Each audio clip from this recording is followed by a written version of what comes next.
करते हैं इंटरेस्ट से। इंटरेस्ट होता क्या है, जैसे मैं आप लोग को पहले बता चुका हूँ, इंटरेस्ट कहा जाता है जब मैं किसी एक कमोडिटी को एक्स्ट्रा चार्ज करता हूँ उसी कमोडिटी के अगेंस्ट। यानी कि अगर मैं आपको पैसा दे रहा हूँ तो मैं आपसे उस पैसे के अगेंस्ट कुछ एक्स्ट्रा पैसा चार्ज कर रहा हूँ, ये इंटरेस्ट है।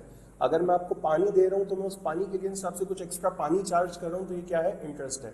किसी एक कमोडिटी के अगेंस्ट अगर मैं उसी कमोडिटी को एक्सेस में चार्ज करूँ तो वो क्या कहलाता है, इंटरेस्ट। आसान अल्फाज में जिसे हम कहते हैं सूद। हम लोग क्योंकि यहाँ पर बात कर रहे हैं कॉस्टिंग से, तो हमारे लिए सबसे ज़्यादा इंपॉर्टेंट क्या चीज़ है, पैसा। तो हम इंटरेस्ट को हमेशा कैलकुलेट करेंगे इन टर्म्स ऑफ मनी। तो कोई भी पैसा जो मैं अर्न करूं या पे करूं पैसे के अगेंस्ट उसे क्या कहा जाता है, इंटरेस्ट। इंटरेस्ट मेरे पास दो तरह के होते हैं, एक होता है सिंपल इंटरेस्ट और एक होता है कंपाउंड इंटरेस्ट। सिंपल इंटरेस्ट एक ऐसे इंटरेस्ट को कहा जाता है जो सिर्फ और सिर्फ प्रिंसिपल अमाउंट पर कैलकुलेट किया जाता है। प्रिंसिपल अमाउंट क्या होता है, वो अमाउंट जो आपने ओरिजिनली बोरो किया हो या लेंड किया हो। प्रिंसिपल अमाउंट क्या होता है, वो अमाउंट जो हमने या तो बोरो किया हो या लेंड किया हो।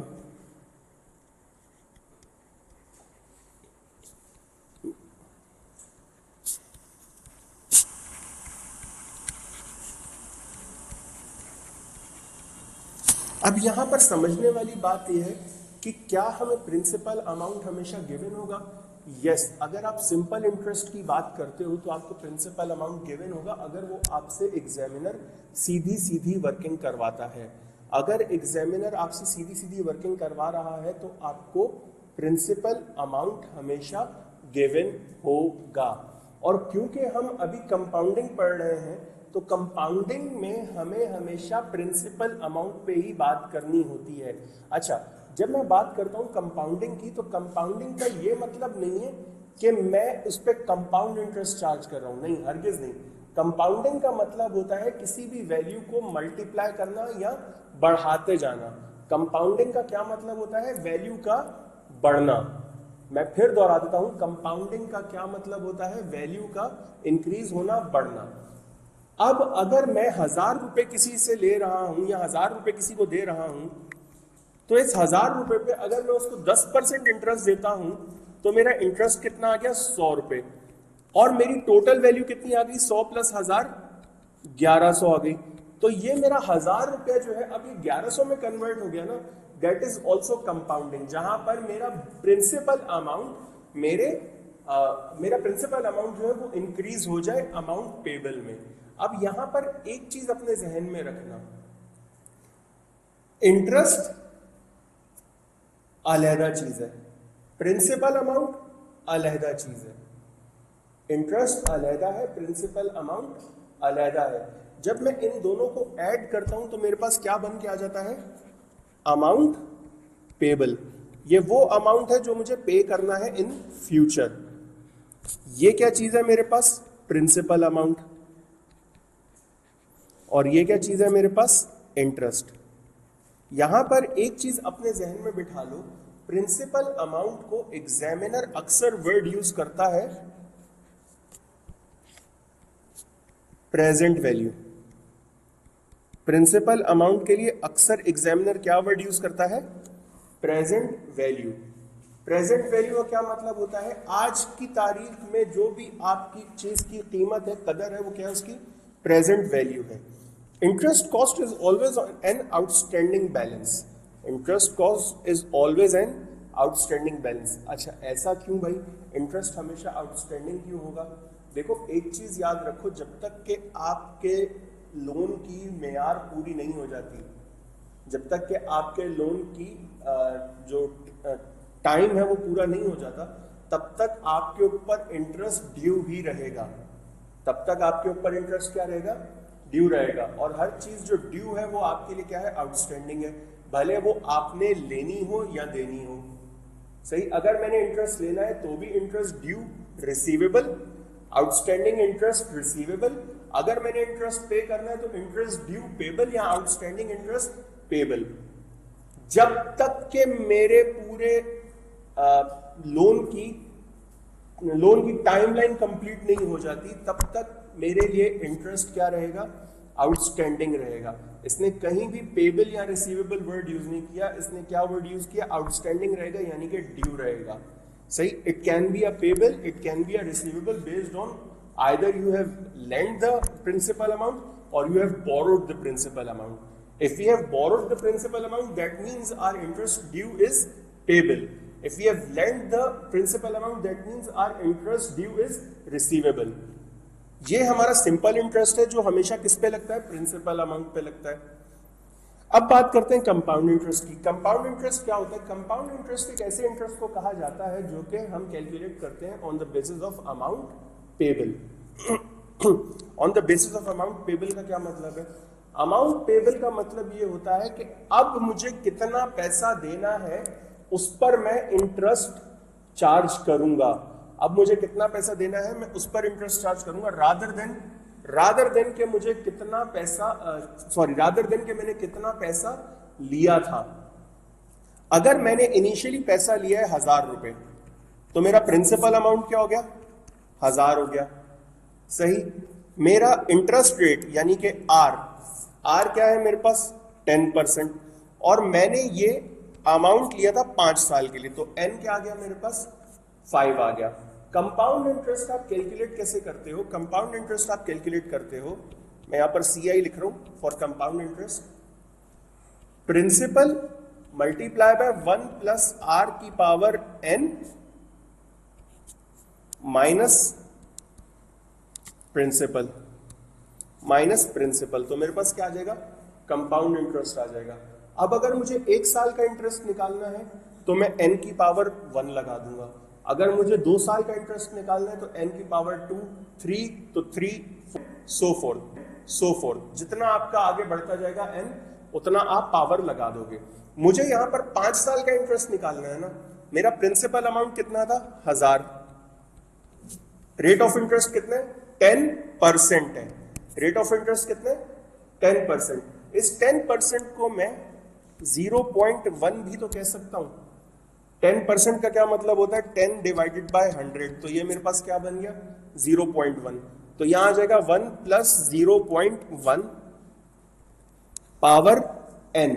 n कितना है मेरे पास 5 साल है, तो मुझे 5 साल का अगर इंटरेस्ट निकालना है तो मैं यहां पर n की पावर क्या लगा, n की जगह क्या लिख दूंगा 5 लिख दूंगा, और इस टोटल में से मैं माइनस कर दूंगा 1000 जो कि मेरा प्रिंसिपल अमाउंट है। और इसको जब हम कैलकुलेट करेंगे तो हमारे पास आंसर आ जाएगा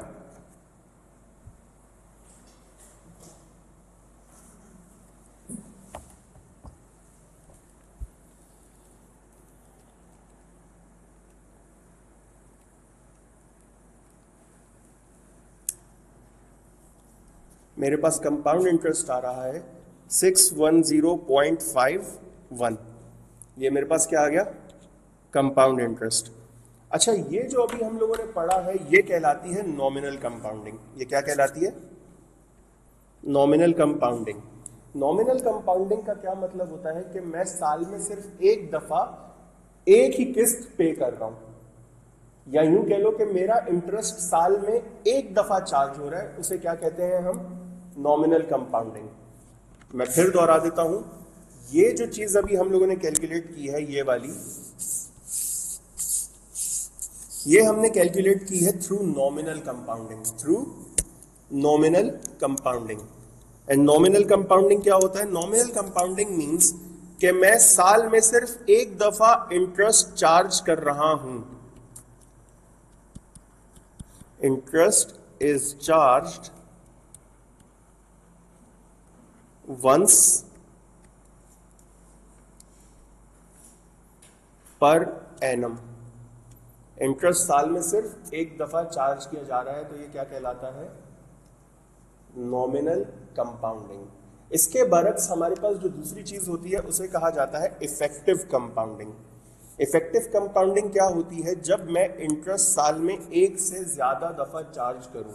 इफेक्टिव कंपाउंडिंग क्या होती है, जब मैं एक से ज्यादा दफा इंटरेस्ट चार्ज करूं साल के अंदर। यहां पर इफेक्टिव कंपाउंडिंग निकालने के लिए अब हमारे पास दो तरीके हैं, या तो मैं इफेक्टिव रेट निकालूं और फिर उस इफेक्टिव रेट को मैं नॉमिनल कंपाउंडिंग के फॉर्मूले पे लगा दूं और मेरे पास आंसर आ जाए।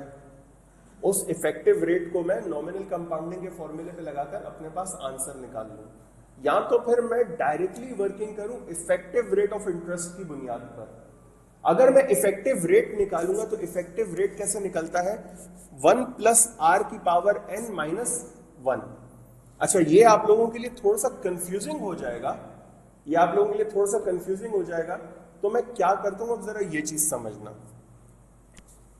1 plus r divided by t, 1 plus r divided by t power t multiply by n minus 1 into 100। क्योंकि ये 1 प्लस आर की पावर n जो है ना, ये ऑलरेडी आप यहां भी पढ़ चुके हो, तो ये आप लोगों के लिए कंफ्यूजिंग हो जाएगा, इसलिए इसको जो है 1 मिनट के लिए भूल जाओ और इस पे बात करते हैं। ये वाला फॉर्मूला कैसे काम करता है मैं ये भी बताऊंगा, लेकिन अभी इस पे बात कर लेते हैं। अब होता क्या है कि एग्जामिनर हमें अक्सर जो है रेट देता है सालाना, एग्जामिनर हमें रेट देता है एनुअल टर्म्स पे, और हमें कहा जाता है कि इफेक्टिव रेट निकालो। हमें क्या कहा जाता है, इफेक्टिव रेट निकालो। मैं एक सवाल रख रहा हूं, उसकी 4 एग्जांपल्स लेंगे और उसी पे हम काम कर लेंगे। फॉर एग्जाम्पल, मेरा प्रिंसिपल अमाउंट है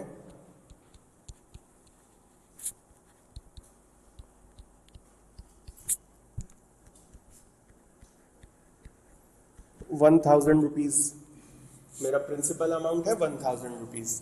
मेरे पास नंबर ऑफ ईयर्स हैं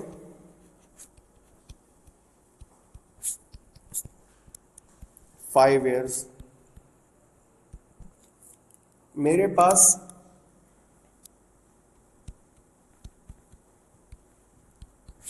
इंटरेस्ट रेट है 10% कंपाउंडेड एनुअली, 10% कंपाउंडेड एनुअली। अब जहां पर मैंने वर्ड लिखा कंपाउंडेड एनुअली, इसका क्या मतलब है, ये नॉमिनल कंपाउंडिंग है। ये क्या है मेरे पास, नॉमिनल कंपाउंडिंग। अब इसी में ये हो गया मेरे पास ए, अब आते हैं बी पर। 10% compounded semi annually,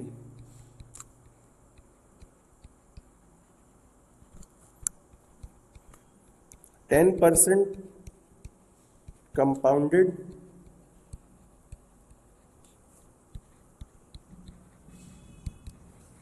quarterly, 10% compounded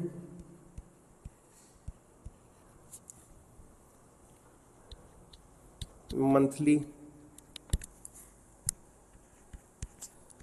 10% compounded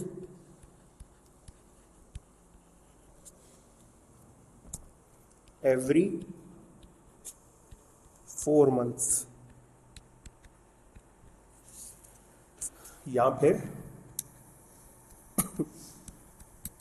thrice an year. अगर हर 4 महीने में मैं कंपाउंडिंग कर रहा हूं तो साल में 3 दफा कंपाउंडिंग करूंगा। अगर मैं हर महीने कंपाउंडिंग कर रहा हूं तो साल में 12 दफा करूंगा। अगर मैं क्वार्टरली कर रहा हूं तो साल में 4 दफा करूंगा। अगर मैं सेमी एनुअली कर रहा हूं तो साल में 2 दफा करूंगा। ये क्यों लिखवाया है मैंने, क्योंकि अक्सर स्टूडेंट्स कंफ्यूज हो जाते हैं कि सर ये कंपाउंडेड एनुअली मंथली इसका क्या मतलब है। अब देखो, मैं सबसे पहले आपको सिंपल इंटरेस्ट करवाऊंगा, उसके बाद मैं आपको नॉमिनल कंपाउंडिंग करवाऊंगा, और फिर इफेक्टिव कंपाउंडिंग के हमारे पास 4 सिनेरियोज आ गए। तो पहले सिंपल इंटरेस्ट निकालते हैं।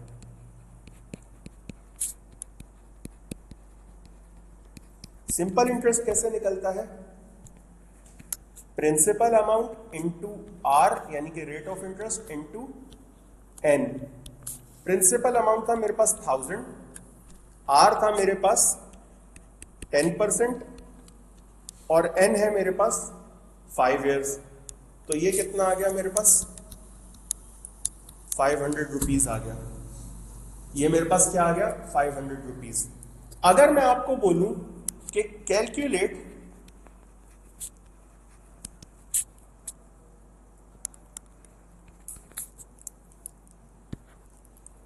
नंबर 1 इंटरेस्ट,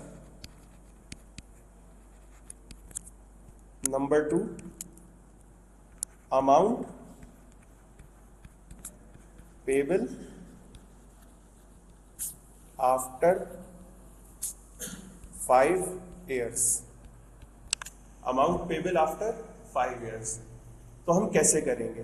देखो यहां पर हमने इंटरेस्ट तो निकाल लिया 500 रुपए। अगर मैं आपको कहता हूं कि अमाउंट पेबल निकालना है, तो अमाउंट पेबल आप कैसे निकालते हो? अमाउंट पेबल कैलकुलेट होता है प्रिंसिपल प्लस इंटरेस्ट। प्रिंसिपल था मेरे पास 1000, इंटरेस्ट था मेरे पास 500, तो मेरा अमाउंट पेबल कितना हो गया 1500। आई बिलीव ये चीज सबको समझ आ गई होगी। मेरा अमाउंट पेबल हो गया 1500। अब आगे बढ़ते हैं, ये हो गया मेरे पास ए। बी पर आते हैं। अब बी कहता है 10% कंपाउंडेड सेमी एनुअली। अब इस सेमी एनुअली के लिए सबसे पहले मुझे क्या निकालना होगा? Interest effective rate, effective rate of interest. और इफेक्टिव रेट ऑफ इंटरेस्ट कैसे निकालते हैं हम? बल्कि पहले आप लोगों को नॉमिनल कंपाउंडिंग भी करवा देता हूं। नॉमिनल कंपाउंडिंग ए वाले से ही हो जाएगी।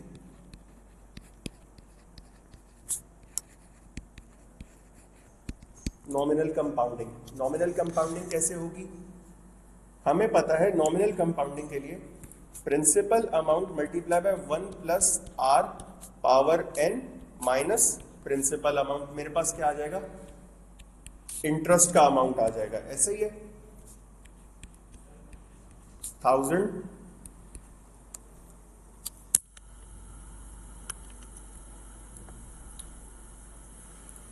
मल्टीप्लाई बाय 1 प्लस 0.1 की पावर 5 माइनस 1000। तो मेरे पास इंटरेस्ट कितना आ गया जो अभी हम लोगों ने कैलकुलेट किया था 610.51। ये आ गया मेरे पास इंटरेस्ट। अगर मैं आपको बोलूं कि नॉमिनल कंपाउंडिंग के थ्रू मुझे अमाउंट पेबल निकाल के दो, तो अमाउंट पेबल कैसे निकलता है? Principal plus interest. प्रिंसिपल था मेरे पास 1000, इंटरेस्ट आ गया मेरे पास 610.51। तो अमाउंट पेबल कितना आ गया मेरे पास 1610.51। ये चीज आई बिलीव सबको समझ आ गई होगी। अब सबसे पहले हम काम ये करते हैं कि इन सब के इफेक्टिव रेट्स निकाल लेते हैं। इनके इफेक्टिव रेट्स कितने आ रहे हैं? या तो आपके पास दो तरीके हैं, या तो पहले आप इनके इफेक्टिव रेट्स निकालो और फिर वर्किंग करो, या एग्जाम में टाइम बचाने के लिए इफेक्टिव रेट के फॉर्मूले से ही आप इंटरेस्ट भी साथ ही कैलकुलेट कर लो। अब ये कैसे होगा ये देख लो।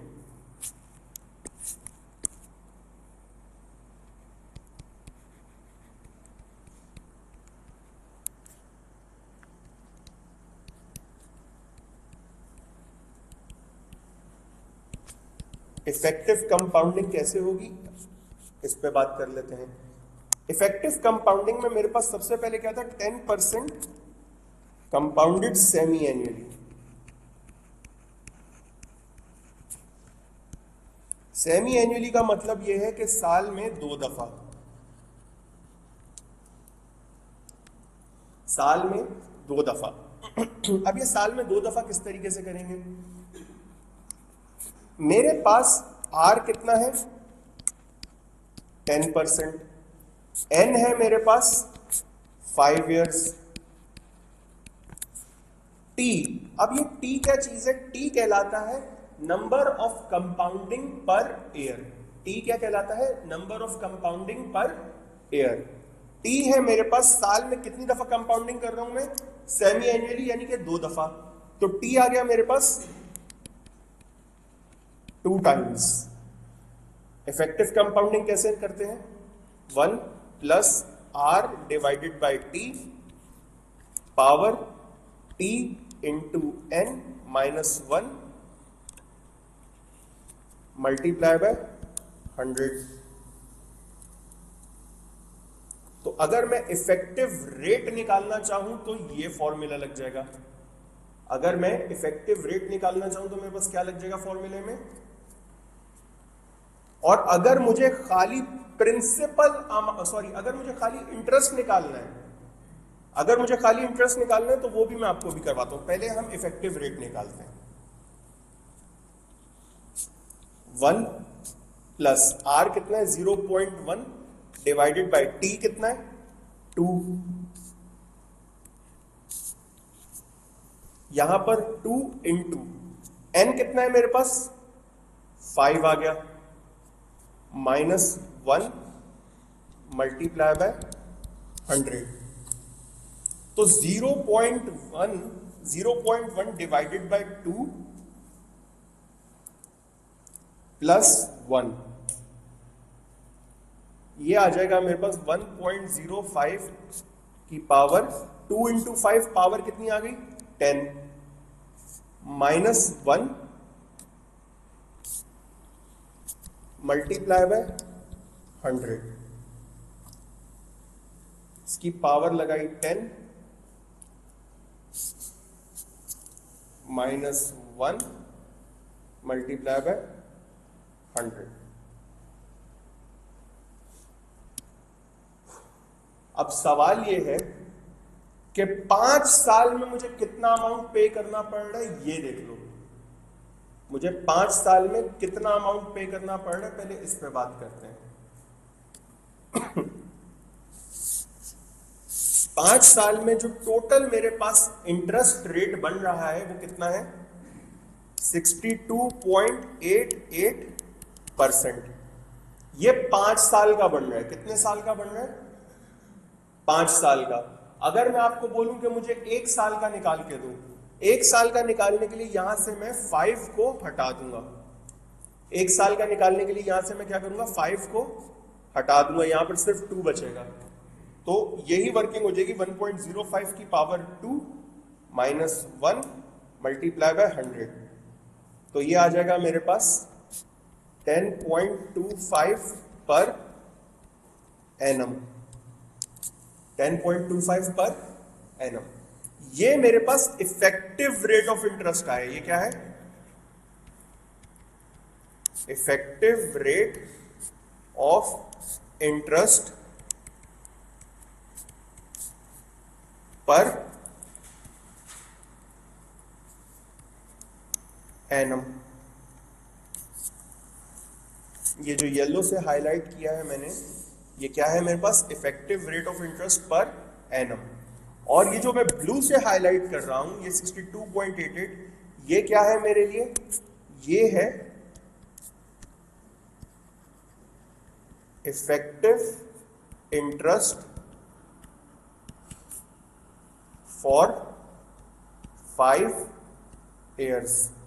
5 साल में जो मुझे टोटल इंटरेस्ट पे करना है वो कितना है? 62.88। और अगर मैं पर ईयर लगाऊं तो मेरे पास कितना आ रहा है? 10.25।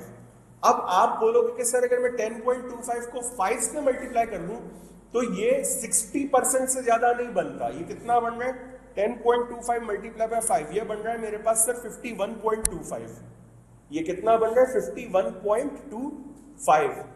लेकिन अगेन हम यहां पर भूल गए कि ये 51.25 उस सूरत में बन रहा है कि मैं अगर 10.25 साल में एक दफा कंपाउंड करूं, मेरे पास 10.25 साल में 2 दफा कंपाउंड होगा और अगले 4 साल तक 5 साल तक होता रहेगा।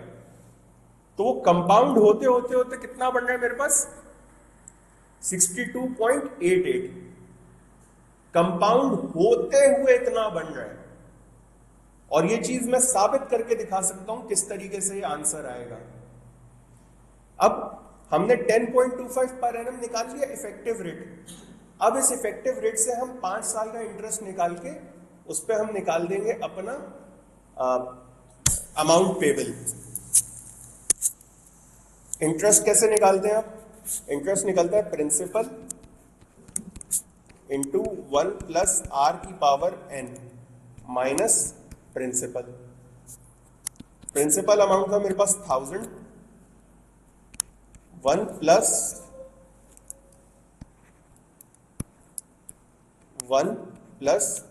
10.25 था ना, तो ये हो जाएगा मेरे पास 0.1025।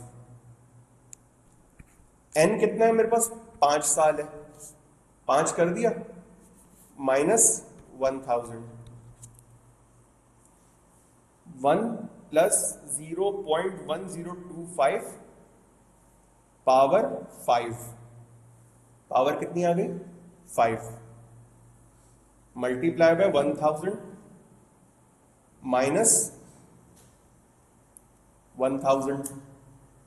तो मेरे पास जो इंटरेस्ट का अमाउंट आ रहा है वो कितना आ रहा है 628.89। इंटरेस्ट का अमाउंट कितना आ रहा है 628.89। मैंने कहा था 5 साल में कंपाउंड होते होते मेरा इंटरेस्ट कितना बन रहा है 62.88, इतना ही था ना। मेरा प्रिंसिपल अमाउंट कितना था 1000, 628.89 मेरा इंटरेस्ट है 5 साल का। प्रिंसिपल अमाउंट कितना था मेरा 1000।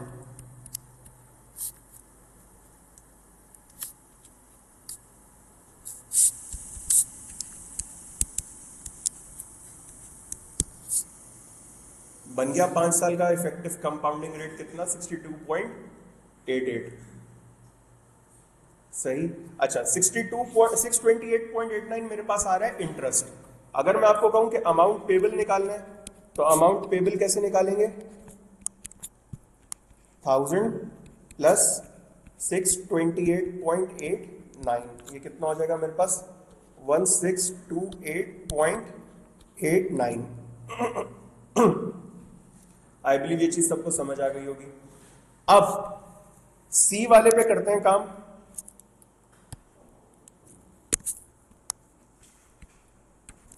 सी में हमसे क्या बोला गया है, सी में हमें कहा गया है कि जनाब 10% compounded quarterly, 10% compounded quarterly.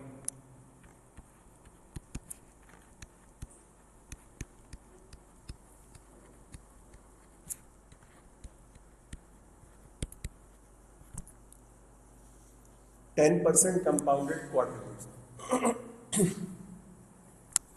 R कितना है मेरे पास 10%, एन 5%, 5 years, और टी क्वार्टरली है तो ये 4 times हो गया। 1 plus r divided by t multiply by t into n minus 1 into 100 कर लेते हैं।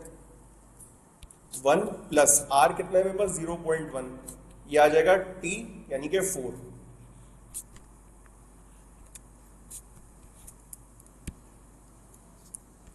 पावर टी कितना है मेरे पास यहाँ पे 4 है। अगर मुझे 1 साल का निकालना है, अगर मुझे 1 साल का निकालना है तो n1 आ जाएगा मेरे पास यहाँ पे। मैं 1 साल पे वर्किंग करके बाद में कंपाउंडिंग करके दिखाऊंगा आपको, सही है।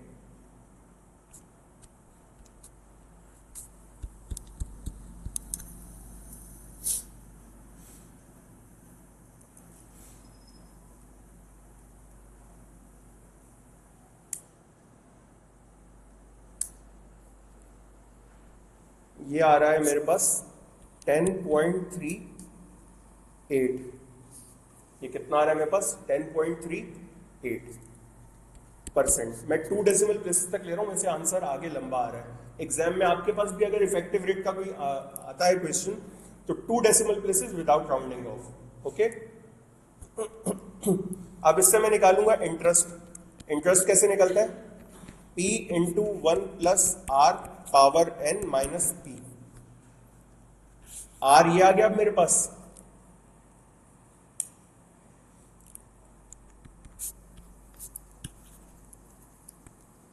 Thousand into 1 plus R 0.1038 power 5 minus 1000, कितना आ रहा है ये मेरे पास?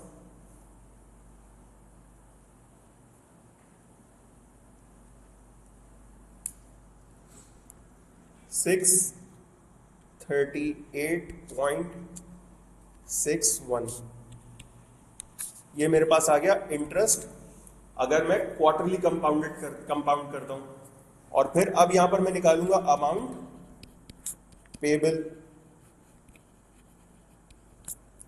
अमाउंट पेबल कितना आ रहा है मेरे पास? 1000 मेरा प्रिंसिपल प्लस 638.61, तो ये कितना आ गया? 1638.61 total amount payable after 5 years। I believe ये चीज सबको समझ आ गई होगी। किसी का कोई सवाल है तो